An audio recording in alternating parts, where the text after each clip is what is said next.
तर ठाकरे गटातील खासदार शिवसेनेत येण्यास इच्छुक शिवसेना नेते योगेश कदम यांचा हा गौप्यस्फोट। राजन साळवींच्या प्रवेशाने सेनेची ताकद वाढली। स्थानिक स्वराज्य संस्था निवडणुकीत भगवा फडकवणार असा विश्वास देखील त्यांनी बोलून दाखवलाय।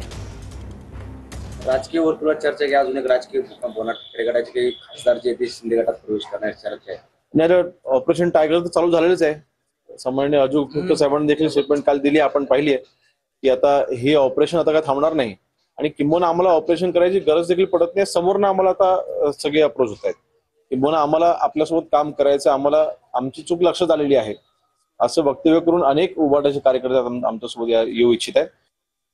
राजन साळवी यांच्या प्रवेशाने फक्त ग्रामीण कोकणमध्ये नाही तर मुंबई सारख्या महानगरपालिकांच्या निवडणुकावरती देखील चांगला परिणाम होणार आहे। आपण लक्षात घेतलं पाहिजे, कोकण हे दोन्हीकडनं चालतं। कोकण हे मुंबईवरनं देखील चालतं आणि कोकण हे ग्रामीणमधनं देखील चालतं। आणि राजन साळवी साहेबांच्या पक्षप्रवेशामुळे नक्कीच मुंबईमध्ये देखील चांगली ताकद आम्हाला मिळणार आहे।